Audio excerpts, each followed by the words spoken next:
ಸಕ್ಕರೆ ನಾಡಿನ ನ್ಯೂಸ್ ಮತ್ತು ಮನರಂಜನಾ ವಾಹಿನಿ ನಮ್ಮ ಸ್ವರ್ಣ ಟಿವಿ ವತಿಯಿಂದ ಮೇ 9 ರಿಂದ ಮೇ 13 ರವರೆಗೆ ಬೃಹತ್ ಆಹಾರ ಮೇಳ ಮತ್ತು ವಸ್ತು ಪ್ರದರ್ಶನ ಹಾಗೂ ಶೈಕ್ಷಣಿಕ ಮೇಳವನ್ನು ಮಂಡ್ಯ ನಗರದ ಬಾಲಕಿಯರ ಸರ್ಕಾರಿ ಪದವಿ ಪೂರ್ವ ಕಾಲೇಜಿನ ಆವರಣದಲ್ಲಿ ಆಯೋಜಿಸಲಾಗಿದೆ ಅಂತ ನಮ್ಮ ಸ್ವರ್ಣ ವಾಹಿನಿ ಮುಖ್ಯಸ್ಥರಾದ ಕಬ್ನಳ್ಳಿ ಶಂಭುಗೌಡ ತಿಳಿಸಿದರು.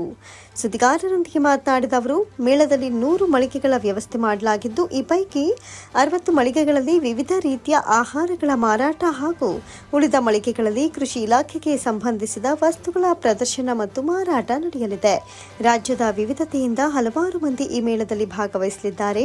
ವಸ್ತು ಪ್ರದರ್ಶನದ ಜೊತೆಗೆ ಶೈಕ್ಷಣಿಕ ಮೇಳ ಆಯೋಜಿಸಲಾಗಿದ್ದು, ಪ್ರತಿದಿನ ಸಂಜೆ ಸಾಂಸ್ಕೃತಿಕ ಕಾರ್ಯಕ್ರಮಗಳು ನಡೆಯಲಿದೆ. ಪ್ರವೇಶ ದರ 20 ರೂಪಾಯಿ ನಿಗದಿಪಡಿಸಲಾಗಿದ್ದು, ಈ ಕಾರ್ಯಕ್ರಮದ ಸದುಪಯೋಗ ಪಡೆದುಕೊಳ್ಳುವಂತೆ ಮನವಿ ಮಾಡಿದರು. ಇನ್ನು ಮೇ 9 ರಂದು ಕರ್ನಾಟಕ ಸಂಘದ ಅಧ್ಯಕ್ಷ ಪ್ರೊಫೆಸರ್ ಜಯಪ್ರಕಾಶ್ ಗೌಡ ಅವರ ಅಧ್ಯಕ್ಷತೆಯಲ್ಲಿ ಸಂಜೆ 6:30ಕ್ಕೆ ನಡೆಯಲಿರುವ ಕಾರ್ಯಕ್ರಮವನ್ನು ಜಿಲ್ಲಾಧಿಕಾರಿ ಡಾ ಕುಮಾರ್ ಉದ್ಘಾಟಿಸಲಿದ್ದು, ಮುಖ್ಯ ಅತಿಥಿಗಳಾಗಿ ಮಾಜಿ ಶಾಸಕ M Srinivas, SP education trust ಕಾರ್ಯದರ್ಶಿ ಡಾ ಮೀರಾ ಶಿವಲಿಂಗಯ್ಯ, ಜಿಲ್ಲಾ ಪೊಲೀಸ್ ವರಿಷ್ಠಾಧಿಕಾರಿ ಎನ್ ಯತೇಶ್ ಸೇರಿದಂತೆ ಇತರ ಗಣ್ಯರು ಭಾಗವಹಿಸಲಿದ್ದು, ಹಿರಿಯ ಗಾಯಕರಾದ ಶ್ರೀನಿವಾಸ್ ಮತ್ತು ಮದನ್ ಅವರಿಂದ ಸಾಂಸ್ಕೃತಿಕ ಕಾರ್ಯಕ್ರಮ ನಡೆಯಲಿದೆ ಎಂದರು.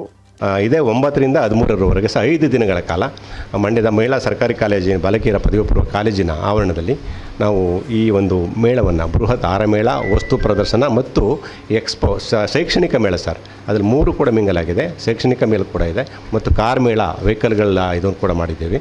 ಸೊ ಇದು ಈ ಥರದ ಒಂದು ಪರಿಸ್ಥಿತಿ ಇದೆ ಸರ್. ಇದು ಒಟ್ಟು 100 ಮಳಿಗೆಗೆ ನಾವು ಅಲ್ಲಿ ಒಂದು ವ್ಯವಸ್ಥೆ ಮಾಡಿದ್ದೀವಿ ಸರ್. ಈಗ ಸುಮ್ಮನೆ ಎಲ್ಲವೂ ವ್ಯವಸ್ಥಿತವಾಗಿ 100 ಮಳಿಗೆಗೆ ವ್ಯವಸ್ಥೆ ಮಾಡಿದ್ದೀವಿ.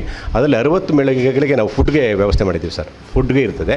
ಇನ್ನು 40 ಬೇರೆ ಬೇರೆ ಕಮರ್ಷಿಯಲ್ ಇದು ಸರ್. ಅದರಲ್ಲಿ ವಿಶೇಷವಾಗಿ ಜಿಲ್ಲಾಧಿಕಾರಿಗಳಿಗೆ ನಮಗೊಂದು ಸಲಹೆ ಕೊಟ್ಟರು. ಏನಂತಂದರೆ, ಈ ಸಾವಯವ ಪದಾರ್ಥಗಳಿದೆಯಲ್ಲ ಸರ್, ಸಿರಿಧಾನ್ಯ ಇರ್ಬೋದು, ಸಾವಯವ ಪದಾರ್ಥಗಳು, ಅದಕ್ಕೆ ಹೆಚ್ಚು ಒತ್ತು ಕೊಡಿ ಅಂತೇಳಿ ಅವರು ಕೃಷಿ ಇಲಾಖೆಗೆ ಒಂದು ಸಹಾಯ ಮಾಡಿದರು ಸರ್. ಕೃಷಿ ಇಲಾಖೆಯವರು ನಮಗೆ ತುಂಬ ಸಹಾಯ ಮಾಡಿ ಕೃಷಿ ಇಲಾಖೆಗೆ ಸಂಬಂಧಿಸಿದಂಥ ಒಂದು 4-5 ಮಳಿಗೆಗಳನ್ನು ಅವರು ಮಾಡ್ತಾಯಿದ್ದಾರೆ ಸರ್. ಅದರಲ್ಲಿ ಸಾವಯವ ಬೆಳೆಗಳು ಆ ಥರದ್ದೊಂದು ಜನರಿಗೆ ಎಚ್ಚರಿಕೆ ಮೂಡಿಸಬೇಕು. ಮತ್ತು ಈ ಥರದ ಜಿಲ್ಲಾ ಪಂಚಾಯತಿಯಿಂದ ಕೇಳಿದ್ವಿ, ಕೆಲವು ಇನ್ನೂ ಬರ್ತಾ ಇದ್ದೇವೆ ಸರ್. ಅಂದರೆ ಈ ಏನು ಇವತ್ತು ರಾಸಾಯನಿಕದಿಂದ ಉಂಟಾಗ್ತಾ ಇದೆ ದುಷ್ಪರಿಣಾಮಗಳು, ಆ ಥರದ ಫುಡ್ ಮೇಳ ಸರ್ ಇದು. ಒಂದು ಕಡೆ ಮಾಮೂಲಿ ಈಗ ಪಿಜ್ಜಾ ಬಜಾ ಏನು ಎಲ್ಲ ಇದೆ ಸರ್, ಚಿಕನ್ನು ಮಟನ್ ಏನೇನೋ ಇರ್ತವೆ. ಬೆಣ್ಣೆ ದೋಸೆ ಸರ್, ಮೈಸೂರು ಬೆಣ್ಣೆ ದೋಸೆ, ದಾವಣಗೆರೆ ಬೆಣ್ಣೆ ದೋಸೆ, ಎಲ್ಲ ವೆರೈಟೀಸ್ ಸರ್. ಸುಮಾರು 60 ಬೇರೆ ಬೇರೆ ಜಿಲ್ಲೆಯ ಮತ್ತು ಶೈಕ್ಷಣಿಕ ಮೇಳ ಅಂತಂದರೆ ಇತ್ತೀಚೆಗೆ ಶಾಲಾ ಕಾಲೇಜುಗಳು ಸ್ಟಾರ್ಟ್ ಆಗ್ತಾ ಇದ್ದಾವೆ. ಅವ್ರಿಗೂ ಎನ್ಕ್ವೈರಿ ಬೇಕಾಗ್ತದೆ. ಸೊ ಅವ್ರಿಗೆ ಅದನ್ನು ಕೂಡ ಪರಿಚಯ ಮಾಡಿಸುವಂಥ ಒಂದಷ್ಟು ಪ್ರಯತ್ನ. ಹಾಗಾಗಿ ಒಟ್ಟು ಎಲ್ಲ ಪ್ಯಾಕೇಜು ಸರ್. ಆಮೇಲೆ ಭಾಳ ವಿಶೇಷವಾಗಿ ನಾವು 60-40 ಸ್ಟೇಜ್ ಹಾಕಿ ಕಲ್ಚರ್ ಪ್ರೋಗ್ರಾಮ್ ಭಾಳ ಇಂಪಾರ್ಟೆಂಟ್ ಸರ್. ಯಾವುದೇ ಇವೆಂಟ್ ಮಾಡಿದಾಗ ಕಲ್ಚರ್ ಪ್ರೋಗ್ರಾಮ್ಗಳು ತುಂಬ ಇಂಪಾರ್ಟೆಂಟ್ ಅನಿಸುತ್ತೆ. ಅದು ನೋಡ್ಕೊಂಡು ಬರ್ತಾರೆ. ಅದಕ್ಕೋಸ್ಕರ ಒಂದು ಅದ್ಭುತವಾದ ವೇದಿಕೆ ಮಾಡಿದ್ದೀವಿ ಸರ್. ಇನ್ನೊಂದು ವಿಶೇಷ ಏನಂತಂದರೆ ಸರ್, ಅಮ್ಯೂಸ್ಮೆಂಟ್ ಮಾಡಿದ್ದೀವಿ ಸರ್. ಸಾಧ್ಯಾದರೆ ನೀವು ಬಂದು ನೋಡಿದ್ರೆ ಗೊತ್ತಾಗುತ್ತೆ ಸರ್. ಒಂದು 30 ಕುಂಡ್ ಜಾಗ ಬರ್ತದೆ. ಸುಮಾರು 25 ಸರ್. ನಿಮಗೆ ಮೈಸೂರಲ್ಲಿ ನೋಡ್ದಂಗೆ ಆಗ್ತದೆ ಸರ್. ಅದು ಅಷ್ಟು ವೆರೈಟೀಸು ಅದು ಅಮ್ಯೂಸ್ಮೆಂಟ್ ಸರ್. ಕರ್ನಾಟಕದಲ್ಲಿ ನಂಬರ್ 1 ಅದು. ಅವ್ರು ಹಾಕ್ತಾ ಇದ್ದಾರೆ ಸರ್. ತುಂಬ ಇದೆ ಸರ್ ಆಟಗಳದು. ಅದು ಕೂಡ ಆಕರ್ಷಕವಾಗಿರುತ್ತೆ ಅಲ್ಲಿ ವಿಶೇಷವಾಗಿ. ಸೊ ಹಂಗಾಗಿ ಭಾಳ 5 ದಿನಗಳ ಕಾಲ ವಿಭಿನ್ನವಾದಂಥ ಕಾರ್ಯಕ್ರಮಗಳನ್ನು ನಾವು ಅಂದ್ಕೊಂಡಿದ್ದೀವಿ. ಸೊ ಮೊದಲನೇ ದಿನ ಈ ಕಾರ್ಯಕ್ರಮವನ್ನು ಜಿಲ್ಲಾಧಿಕಾರಿಗಳಾದ ಕುಮಾರ್ ಅವರು ಉದ್ಘಾಟನೆ ಮಾಡಿಕೊಡ್ತಾರೆ. ಅಧ್ಯಕ್ಷತೆಯನ್ನು ಪ್ರೊಫೆಸರ್ ಜಯಪ್ರಕಾಶ್ ಗೌಡರು ವಹಿಸ್ಕೊಳ್ತಾರೆ ಸರ್. ಸಾಕಷ್ಟು ಅತಿಥಿಗಳಲ್ಲಿ ಬರ್ತಾರೆ. ನಾವು ವಿಶೇಷವಾಗಿ ಪ್ರತಿದಿನ ಕಾರ್ಯಕ್ರಮಗಳನ್ನ ಹಾಕೊಂಡು ಹೋಗ್ತಾ ಇದ್ದೀವಿ ಸರ್. ಮೊದಲನೇ ದಿನ ಹಿರಿಯ ಗಾಯಕರು, ಆಕಾಶವಾಣಿ ಗಾಯಕರು ಶ್ರೀನಿವಾಸ್ ಮತ್ತು ತಂಡದವರು, ಆಮೇಲೆ ಮದನ್ ಗೋರವಾಲೆ ಅವರು ಮತ್ತು ರಿದಮ್ ಡ್ಯಾನ್ಸ್ ಸ್ಕೂಲ್ನಿಂದ ಡ್ಯಾನ್ಸ್, ಈ ಥರ ಬೇರೆ ಬೇರೆ ಅಟ್ರಾಕ್ಷನ್ ಇರುತ್ತೆ ಸರ್.